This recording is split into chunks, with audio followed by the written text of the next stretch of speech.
Good evening. You know, the last few weeks, I have been just flipping my Bible open in the morning and seeing where it lands.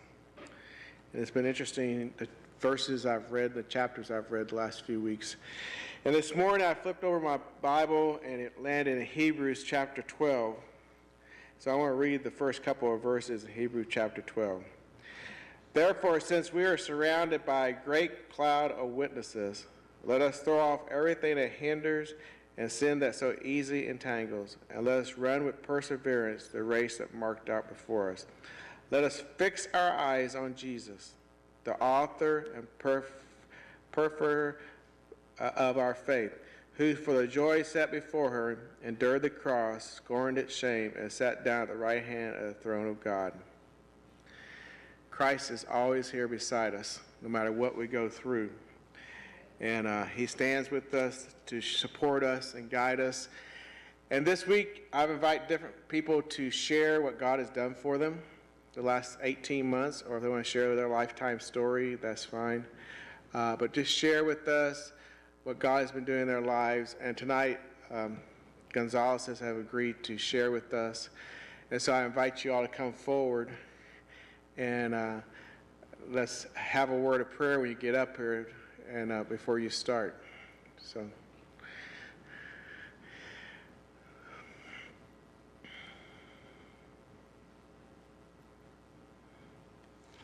let's pray.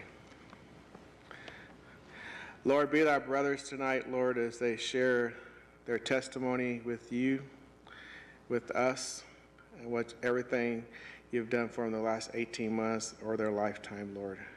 And Lord, thank you for what a blessing it's going to be for us to hear their testimony, how you've taken care of them, how you support them. In thy Son's holy name, amen. Amen.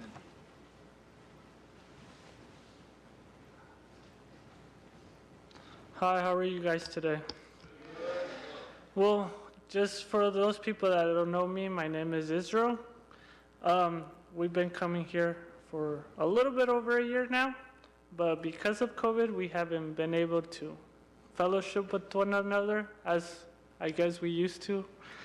So, well, this time my dad was going to do it by himself, but I told him, I kind of bullied him last time he went up there. So he's like, oh, now it's your turn. So he made me speak now. So I told him, I'll speak first, because if not, he won't shut up. So I'll take some of the time, that way he knows he has to just speak a little bit. Anyways, well, to start things off, it had been a couple of years, probably like 5 or 6 years, since we hadn't had a job like in the winter time, and we would always just had all the little money that we had saved up through the year, we would use it kind of during the winter. And this year was different. This year, we started working probably like in August, and we haven't stopped. And we're pretty much tired now, we want to break. So that's one of the blessings. And because of COVID, we thought we weren't going to be busy. And I guess people are spending more money now, so we have a lot of work done. But the other blessing we've had this past year was that our son was born. We knew that we were pregnant, I believe in May, 2019, and he was born in February 5th of 2020. So it's been long nights sometimes, but it's the best thing that we've had, or I've had in a long time. And I don't know, in Mexico they say, oh, once you have a kid, you're not going to sleep. And I would always be like, why not? It's like, I don't know why. I sleep like a baby. I don't think I'm going to hear him cry or anything. But now I understand why. And he hasn't grown up yet, so he hasn't left home. But like at night, now I'm like, has he cried yet? Is he up? Is he sleeping? Or sometimes my wife grabs him and he puts him to sleep in our bed, and I'm like, I'm afraid to move because I don't know if he's there, and I didn't hear him when she brought him. So now I understand. Another one of the blessings that we've had was that, like I told you guys, it had been a few years that during winter we hadn't worked. And in 2019, that's what happened. We didn't have that much work. And we built the house, and it usually takes around like a year to sell after from the start to finish. And I had sold the house in the beginning of 2018, or no, in the middle of 2018, I believe. And we had started a new project in 2019, and we had finished like around May or a little bit before that. And I had already invested some of our money in the new house, and as 2020 was coming, the house hadn't sold yet. And my savings account was going down and down little by little. And I knew I was gonna have a baby, and the house hadn't sold, and kids are expensive. February came, the house hadn't sold, and the baby was born. And around August, I had probably like $1,000 in my account. So it was just enough money to pay the bills for that month. And actually, we got a contract. Well, we had a few contracts, like 2 contracts before that, and they have fell through. So I was kind of nervous, and you never know when it's gonna fall or it's not gonna sell until you finally sign the papers and the other people sign it. So I was kind of nervous. In August, we had a contract and I was gonna sign it, but I was a little bit afraid because we had already 2 contracts. And by the grace of God, my account was down to like $100. And a week after, I received the money for my house. And by the grace of God, we were able to survive that. So that's another blessing we had.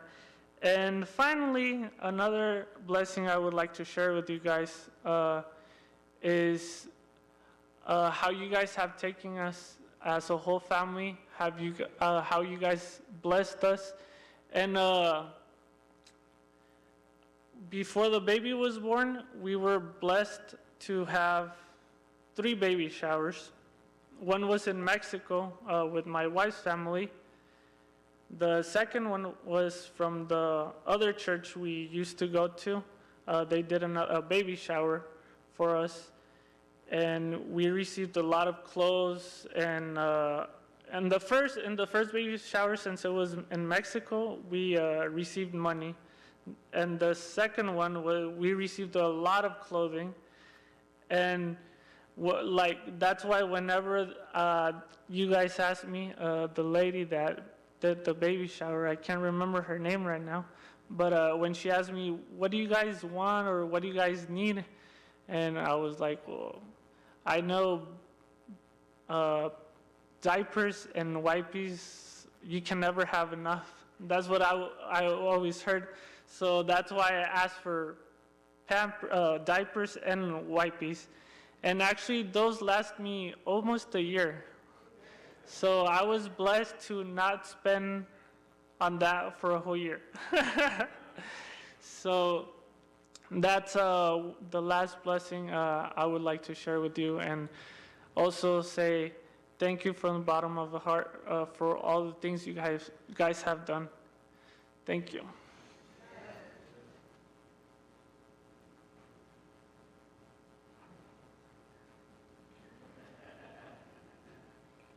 Well, I guess I'm going to have to start speaking for my wife, because she said she wanted to come over here, but now she's afraid. You can go home, honey. No, I'm just kidding. Well, I guess, where should I start? Apostle Paul says that it's better to talk of what God has done in your life. That's the best testimony that you can give. I'm the one before the last on 7 kids. The only Seventh-day Adventist that stay at home of the 5 boys that we are. And the one with all the health problems that you can have. Everything comes to me. Why? I don't know. So this past year, it's actually started on the 19th. I don't know, for a long time, since my mom died about 18 years ago, we never got together, the 7 of us. I don't know, my older sister called us and she said she wanted to get all us together. So when we went to Colorado on 19 for about 4 or 5 days, it was great. But at the same time, it wasn't, because we all fought for something. We got into fights, arguments, and the whole 9 yards. Unfortunately, 3 of my, the other 4 guys drink. So that helped a lot with the fighting. But most likely, while we were staying with my youngest brother in Colorado, something happened to me. On Friday night, I went to sleep on the air mattress that they put in there. But Saturday night, I couldn't get up. I just couldn't get up. So I asked my brothers to help me get up. We were going to go to the mountains to walk. I kind of did. I had to stay in the middle of the trail and wait for them, because my lower back was, my left side was really hurting. I couldn't move at all. When I came back, we drove, so I had to be sitting on the car for 12 hours. When I came back, I told my wife, I don't know what happens. Friday night, I went to sleep. Saturday morning, I couldn't get up. So we went to Mexico. Since I'm self-employed, I don't believe too much in health insurance, I guess. And I do at the same time, but it's cheaper to travel to Mexico, eat some tacos, and then come back. So I said, hey. So we went to Mexico. Basically, this time we only went to Laredo, me and my wife, or my wife and I. And we know a good friend of us that he's a Seventh-day Adventist, so he gave us the deal to go to get x-rays and the whole 9 yards. And they told me that I needed to have surgery on my back, that my L4 and L5 were messed up, and that I had to do it right away. And I couldn't walk. I basically couldn't walk at all. And he wanted me to have it right then. He said, it's not that expensive. I think you can afford it. I said, yeah, no problem, but I need a second opinion. By that, I called your neighbor's pastor, which he is now your neighbor's pastor, Sergio Rodriguez, which he just got transferred to this church over here, to the Hispanic church. And I called him. He's a good friend of mine. And I called him and said, hey, you know what, this is happening. Oh, no, don't do anything. You know him. So he gave me the name of the other guy who has just laser surgery on the back. He goes, they don't have to open it anymore. You got to try this guy. So I went and did. Right here in Fort Worth, me and my wife prayed, and we went out there. And it was worse than what they told me out there. And they put me on this big deal, went through it 2 or 3 times, came out, and then 20 minutes later he came and said, you know what, I don't know how you can walk. He goes, do you fell when you were a kid? And I said, several times, a lot of times. I said, why? Your spine is broken 3. I said, really? I said, since when? Since you were a kid. I said, huh, okay. I said, can you fix me? He goes, yeah, but you don't have the money, because he knew I had insurance. You don't have the money to pay it. I said, how do you know? just tell me what I need and I'll figure it out. He goes, nah, let me explain what I have to do to you, and then you'll decide if you want to do it or not. First of all, I have to open you from the front, put big screws or through the front, close it down, open the back, put nuts and screws, and then once over here, and you're going to be walking. Have you seen people like that? I've seen people like that. And I said, why? Because you got your spine broken in 3. And I said, okay. He goes, I'm going to send you, the only thing that I can do to you is send you to Cleveland, to physical therapists, and they can help you to exercise and put a little bit more muscle in your back or whatever. And I said, okay. He goes, it's going to cost you $100 an hour, but you don't have to go too many times and you'll be fine. I said, okay, whatever. So I went the first time. And they charged me, $100 for 10 minutes. That's all they last with me. And they said, hey, we'll see you tomorrow. I said, no, I don't think so. You charged me for an hour and you just gave me 10 minutes. You owe me 50 minutes. No, that was it for today because we don't want to hurt you. I said, yeah, right. So I was at the house, and a good friend of my son, she's a nurse, and she found out and by him that I was having that. And he says, you know what, you don't need to go and see this brother from the church right here in Keene. And I said, what for? He goes, hey, I think he's a chiropractor or a physical therapist. I think he can help you. I said, what do I got to lose? And it's only $40. I can go 2.5 times with the $100. That's great. So I made an appointment, went out there, and I didn't say anything. I didn't tell him what the other doctor from Mexico had said or the one over here. I just said, I'm just going to let the Lord decide and see if he's good enough, and he'll figure out what I got. Well, the first thing that he did, he lay me on my stomach, my back up, and he goes, they told you that you have L4 and L5 wrong, don't I? I said, yeah. They said that you got your broken spine, didn't they? Yeah. And I said, how do you know? Don't worry, don't move. He took his phone, took a picture of my right foot, and then my left foot, and then together, and he showed me my right foot being like this, my ankle. I was stepping with this side only. That's your problem. And I laughed like Sarah, Abraham. I said, really? $40? Okay. He actually twisted me around, blah, blah, blah. It hurt like crazy, but I was able to walk. I went home and started telling everybody the miracle that this guy does till now. Every once in a while, my ankle still goes and twisted because he said it's been for ages. I play a little bit of everything since I grew up in Mexico with stone balls instead of regular balls. I used to, that's why when the second doctor asked me if I ever fell, I said, several times. We used to live in a long, long hill with no pave, just dirt. And we used to grab those semi-tires, old semi-tires, and 2 or 3 of us will get inside.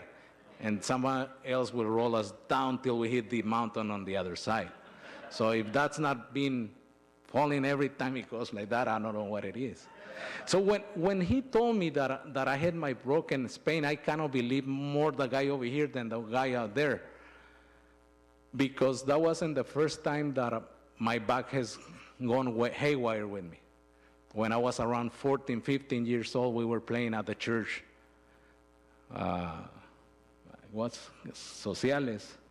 Social gathering, I guess. And we were playing a game called La Papa Caliente, hot potato. I don't know if you guys know that game. And they called my number, and I went in the middle with the other guy.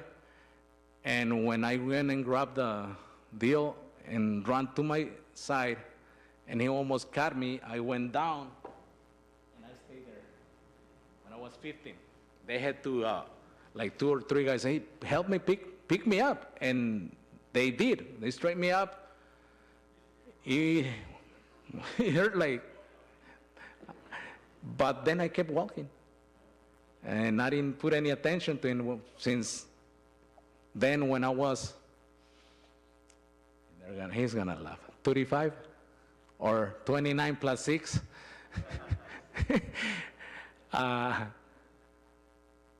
The same thing happened. We used to live in Montemorelos at the university, and I was working in McAllen, so I used to drive back and forth Mondays, go to McAllen, Fridays or Thursday night, go back to Montemorelos to my family. In the middle of the night, one day, I wanted to use the bathroom, and I couldn't. Luckily, I had a guy who used to work with me, so he had to help me get up. But it only lasts 2 days, and then I just kept on going. This time, it lasts, about a month and a half or 2 months. As a matter of fact, it was almost the time when we started coming over here. I haven't been able to kneel for a long, long time. That's why I didn't kneel in the front or whenever you see me out there. But God has been so good. Lately, my wife found a doctor from India that she wanted me to go and see, and so I went and saw him last Friday, 2 Fridays ago, because of the issues that I got and all that stuff. And I said, okay, I don't believe in doctors, but I'll go, because I said, God is good and we'll let him do it, whatever he decides, since that's what he wants. But I said, okay, I'll go. So I went, and they did a lot of tests on me, and I was kind of happy because this is the first time that someone ever got interested in my health. I never had. I gone to the doctors. Sorry, Seventh-day Adventists, even though if they're Seventh-day Adventists or not, I haven't had any luck with doctors, period, since I haven't gone to a doctor. Till this guy that I went about a week and a half ago now. He said, your diabetes is 297 every day for the last 3 months. I said, oh, that's good, I'm sweet. What else? He goes, he goes, quit drinking. I said, quit drinking? I already told you that I don't drink. I don't even know how that thing tastes. I never tasted or smoked or anything. And then he went, uh-oh. And I said, what do you mean, uh-oh? He goes, it's because the test that I done for you, it's either for the liver or for cancer. I said, really? So that means if you don't drink and your liver is right and good, you got bone cancer. And he just told me this last Friday. And I said, really? I don't think so. He goes, okay, if you say so. So I called my wife, but she didn't answer. You know how wives are. Sorry, mommy. They only answer when they want to, huh? No. Well, so the second person that I called, it's him, because he was driving in front of me. We were coming back from Waco. And I told him, you know what? This is what the doctor says. Really, that is? Yeah, but I don't think so. My bones don't hurt. So, whatever. But he's going to test me in 1 week. I called my other son in Boston. He goes, are you joking? No, I'm not. That's what he said. He goes, that's weird. He goes, but tell him to give you all the tests. And I got a good friend of mine that he's a doctor and he can check them. I said, that's okay. I'm going to let him do it. I'm going to let him think and see what's going on. But I'm going to tell you something. I don't believe that I got bone cancer. I didn't have a broken spine in 3. I didn't have a L4, L5, or whatever they say wrong. Why should I have bone cancer? God has been good with me. I tell my wife that he keeps me in my toes. because since I'm the only one Seventh-day Adventist up to this day, I think for being sick all the time, I'm staying in my church. It's a blessing. Actually, when I had the opportunity to go and preach in other countries, I usually on Saturdays when I finish my seminar, or whatever you guys call it, the last preach that I usually give them is about heaven and how we're gonna meet in the tree that gives 12 fruits, and I'm gonna be able to eat all those fruits because now I'm gonna be able to eat sweet, you know? But I finish with, it depends how big the church is. I buy enough cake for the whole church, okay? And while I'm preaching, the deacons start cutting the pieces and give them to the congregation. And I tell them, sorry, I'm not your pastor, so you can throw me out. This is my last day anyways. And I tell them, like when Jesus was here, and tell them, this is the last time that I'm going to drink with you guys, because I'm not going to drink this till you guys come to heaven. And I tell them, I cannot eat this, but I bet I'll see you guys underneath the tree, because I'm going to be able to eat the biggest cake ever. And they tell me, why do you say that? And I said, well, you know, God says that we have to enjoy life no matter what. And I don't believe in him because what he's going to be doing for me, but because what he has done in the past. I got psoriasis, and I love it. Serious. Ask my wife. That's the only way she takes care of my back, my head. She loves to scratch me. Why do I want to get rid of it? Serious. Look at her, ask her. I'm not lying. I don't lie, especially here in front of the church. And I'm blessed for that. Even though there's sickness, I'm usually enjoy every single one of them because I'm looking for the future when he comes. This last 2020 has been great. Like I said, I became a grandpa. He likes me more than his dad. Why should I? And that's my last one. And I've been enjoying life. I got the greatest granddaughter. Daughter-in-law or daughter. I don't call her daughter-in-law. I call her mija. So that's why it's kind of hard for me to say daughter-in-law, but I call her mija, mi mija. So, but you guys saw me with a patch for a while. When I was 16 years old, I had an eye accident because us Mexicans, we start working when we were young. When he was telling his testimony about it and how easy it was to cross the border at that time, it was still easy when I was around 7, 8. I grew up in Tijuana, which is the border of San Diego, the biggest border of the whole world. Right now it has 27 lanes to come across. And it'll still take you 4 hours to get in if you're lucky. You had to wait 4 hours right there. Well, there's where I grew up. I used to come to the border patrols and tell them, hey man, I got $1. I just earned it over here selling something. And McDonald's sells the Happy Meal for $1, man. Let me go in. Okay. I will go in and then come back. Thank you, sir. Come back. The problem with it is because I learned all the ways to get in. And my mom knew about that. Okay? So when I became a coyote at my earliest age, because my mom will pray for me, and the only people that will bring in, it was Seventh-day Adventist people, so we were saints. We were saving the world. And it wasn't Mexicans at all. It was Latin American, Brazil, people that were stranded already in Mexico, and they needed to come back. So here I was.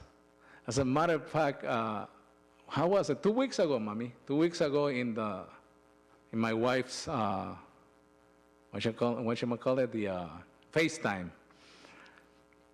Something like that, Facebook.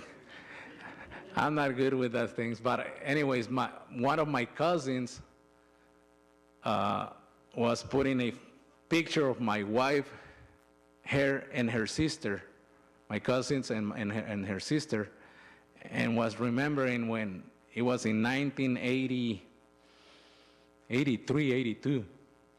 And she goes, Ruth, do you remember this picture? Is when my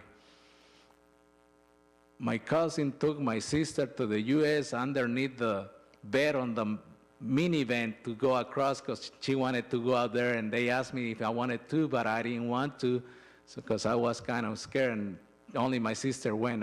And I feel sad because they never got to see each other again, ever. And that's in 1982, 83. As a matter of fact, that cousin that I brought over the border, unfortunately, apart from the church, and she died diabetic with no legs, no arms, no nothing, in Miami. But the last picture that she took of hers was drinking a Coca-Cola. So guess what killed her? She didn't care about it. So that's how she ended up, and they never got back together. Anyways, coming back to my story, I was 16 years old when I had an accident in my eye. That's one of the reasons why I use glasses. We went to Mexico on 2020 because I have cataracts, so I was supposed to have surgery on both eyes, but supposedly I got insurance since I was 16, but the insurance has been playing around with me and saying, yeah, till they tell me that it's due to your injury, we'll pay for it. I said, hey, my insurance says that anything that happened till I die on my eyes. No. I said, okay, so my eye shut down by itself. Before it shut down by itself, I was seeing double. And if you're like me, if you see two wives and the same ones, you get scared. So I had to close it down. Well, anyways, I ended up in the hospital on 2020 on an emergency room. And at that time, I don't know I know that we're the ones who are apart from God. God is always there. Even though I didn't apart, I'll let you understand. You'll understand what I'm saying. One day I was frustrated with my insurance, so I went and paid and grabbed 2 doctors and paid out of my own pocket for to see what I had. One of them said that I had a vein. And the vein exploded or cracked or whatever in my eye. But like I told you, you already noticed that I kind of laugh at the illness that I have. And I said, yeah, really? I don't see any red stuff in my eye, no blood or anything. He goes, oh, it's because sometimes the vein is behind the eye, and that's why you don't see it. Okay.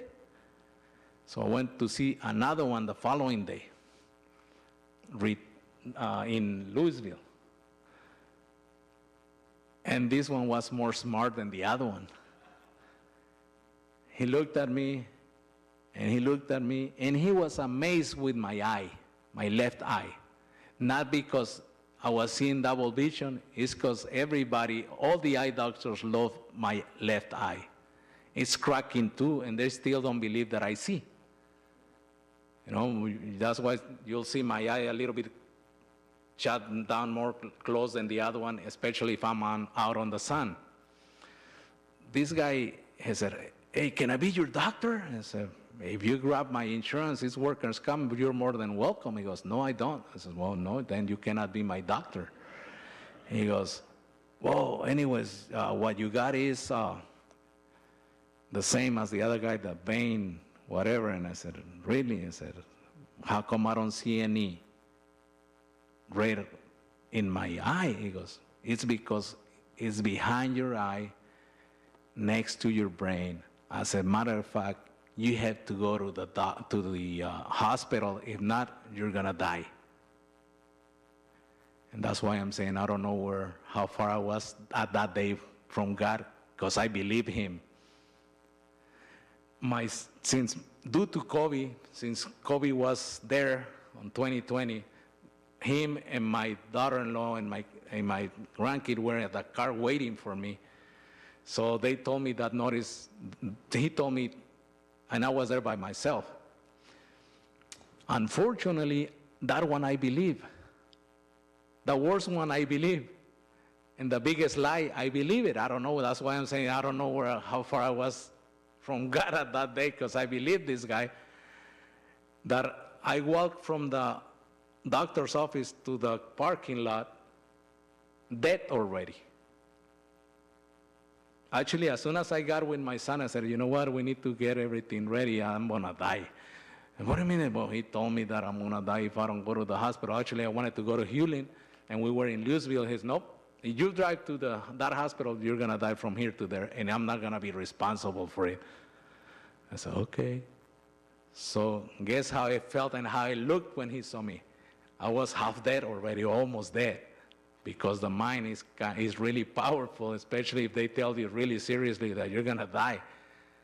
I went to the emergency, and they did a bunch of tests on me, and at the end the doctor says, why did they send you over here? So I'm going to die?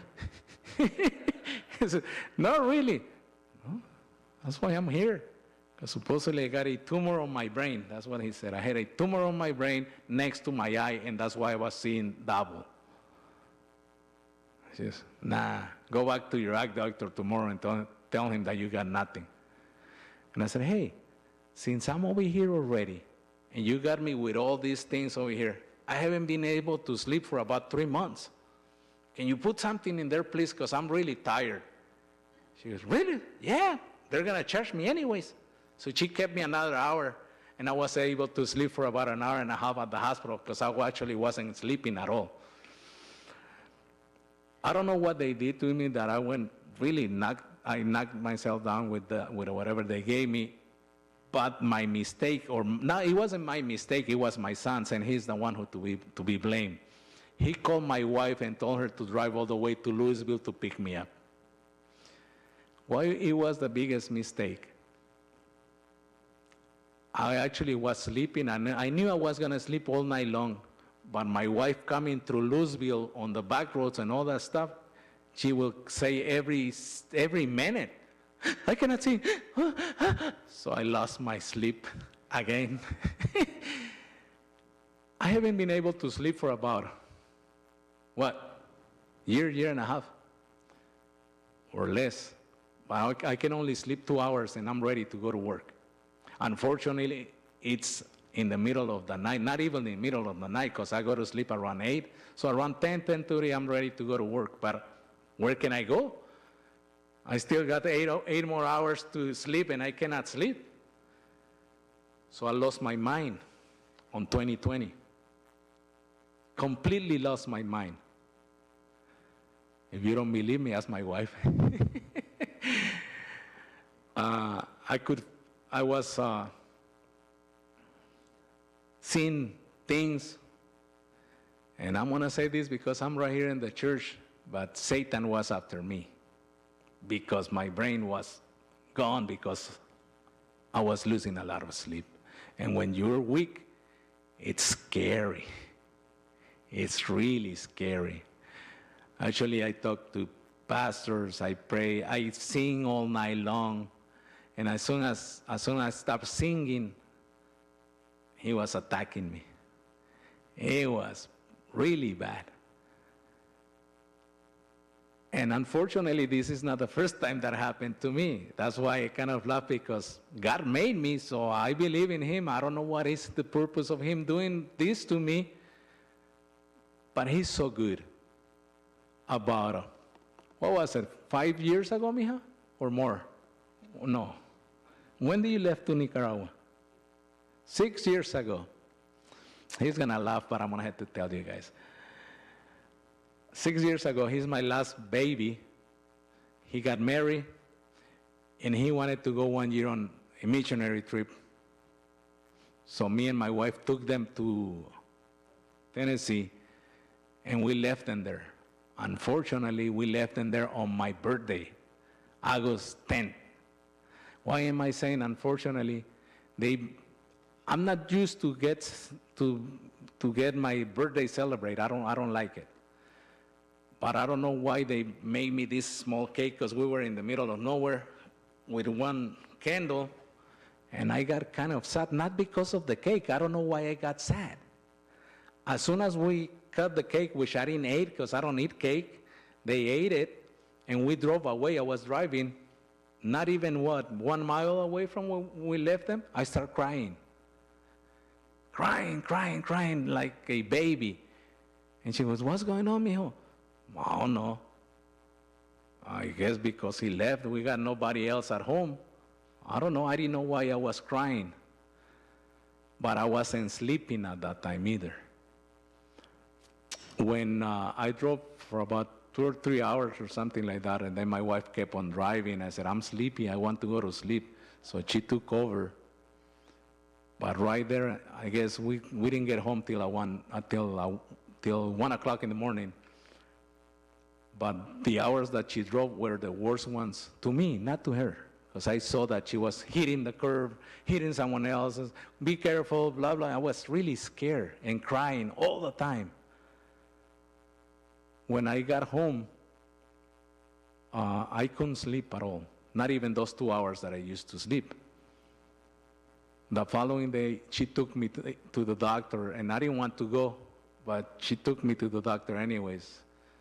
So I went out there, and the doctor put what he said, "I put enough medicine to knock down a bull, and you didn't went down. I don't know what it is," he goes. I says, "Me neither. But you know what? I don't like you anyways." See, I was talking out of my mind. And he goes, "What do you mean?" "Well, you're telling me things, I'm telling you two things. I don't like you. I don't even know why I came over here. I don't know why my wife brought me over here." So, and he's a good friend of us and Seventh-day Adventist. And I said, "But sorry, man, I'm just telling you." But the problem is, after he injected me all that, I went back home. I tried to go to sleep, and then I had a dream. Before that I had a dream, the most beautiful dream that I ever had. God talked to me. I felt God in my bedside. But you know what he told me? He goes, "Son, just believe and trust me and sing." So I got up and I said, "What?" And I told my wife, "You know what? I feel so nice and calm." But he told me just to believe in him, trust him, and sing. I don't know why. I went back to sleep, and that's when everything happened. He started telling me that I wasn't going to go to heaven, and you know what I'm talking about? He said that I was a sinful person, and I wasn't going to be able to do. I saw all my sins since I was a baby. When I took that 5 pennies from my mom to get a lollipop, that night I saw all that. It looks like, you know how it says that we're going to see our movie from our lives? Well, I saw it that day, but only the wrong stuff. But the good thing about it is, after 3 days fighting with it, God rescued me. He told me, "Just trust in me." And at the end, I saw them with my mind, because I didn't saw them like that, arguing and fighting for me. And you know who won, because I'm here. My oldest son doesn't come to church anymore, so he says, who told you that Satan? I said, hey, mijo, I know what it is and I know what I saw. And we have a fight not with humans, we have it with what? Forces. Yeah. So this is the first time that I ever saying this in public, not even in my own church. Why? I don't know. But like my son said, you guys really embrace us and we really love you guys. It's a different culture for us, but I don't know why I didn't do it before. I always wanted to come to a American English-speaking church, but I don't know how to say numbers, though I done. So that's the best way to say Turi. But we really enjoy it. Actually, we're really one of the persons that I'm really thankful, and he knows it's him, because we were in between Cleveland and this church. And actually that Saturday, Cleveland won. If it wasn't for him, we would have been gone to Cleveland. But God only knows, And we appreciate everything that you guys done with us. And I hope I didn't scare you with my stories, but I know God has more. And I know that if we really talk about what He has done, it's not for us to get scared. It's to be blessed on each other's. And don't be scared of me. I don't have it. I'm God's son. The only good thing about the doctor that told me that he's going to be doing my bone cancer is that I told him, hey man, I cannot sleep. He goes, really? His specialty, it's sleeping. I said, really? I said, yeah, that's my specialty. I'm internist, but my specialty is sleeping. Actually, you're going to come and sleep in one of my beds over here. I'm going to put you a lot of stuff in your head and I'm going to figure out why you cannot sleep. But for right now, drink this. A really teeny pill. And I said, what is this? I said, we don't knock you. I say, yeah, right.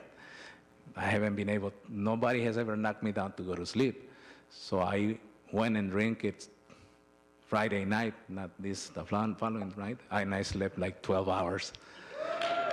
I have been able to sleep all this week, more than enough. And I told my wife, I said, wow, I really like this doctor, even though he thinks that I got bone cancer, which I know that I don't. And I tell my wife, it's not him. My immune system is so low because I haven't been sleeping for so long that all the tests that they do in me before I get well rested is going to go haywire. And I know that. So just to close down, God has been so good that we went to see my oldest son in 2020, which was Christmas time. And I almost didn't went to the airplane because I was really scared, shaking. I didn't sleep for the whole week at all, not even an hour. And you know how wives are really obedient, huh? Whenever you tell them, they do whatever you tell them. And I'm happy and blessed with that, especially when they really need to. So when we got to the airplane, I told my wife, please, I don't want to get in the airplane. Don't leave me alone. Because if not, I'm not going in. And she goes, okay. 10 minutes later, I told her, I'm going to the restroom while we were in the lane to go through the second inspection or whatever they call it. And she let me go. I went to the restroom and sit in the restroom saying, I'm not going from here. And I think I slept for like 5 minutes, but I felt like I slept the whole night. It was around 5 o'clock in the morning. He told me 1 hour. No, I'm just kidding. And I slept, I closed my eyes, and if someone would have never knocked the door on the bathroom, I would have stayed there, I guess. They woke me up, and when I got up out of the toilet, it was closed and everything. I was just sitting right there. The guy saw me with my eye patch, and he calmed down. I said, "Oh, I'm sorry, man." He says, No, sorry, sir, sorry. But the problem is that I tried to go through the second inspection, and there was like a 2-hour waiting, and my plane was going to leave in about 40 minutes. They were calling me, "Where are you?" I said, "I'm right here in the lane. I'm almost there. No, I was sitting watching the lane that I knew I wasn't going to. Now that I wanted to go to the airplane and fly, it was going to be impossible for me to make it. I sit down, and I usually pray. I kind of pray better when I'm away from home than in home. So I told the Lord, "Hey, if you want me to go, show me the way."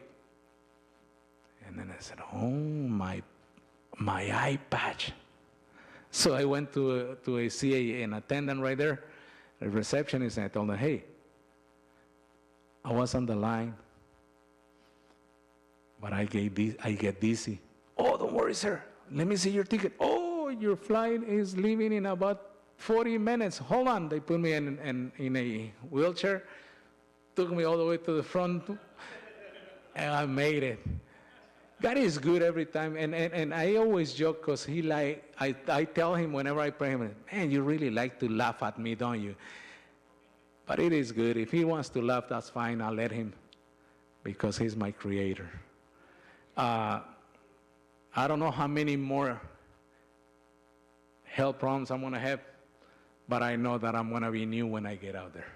So thank you for listening, and if I bore you, sorry. That's the way I am. God bless you.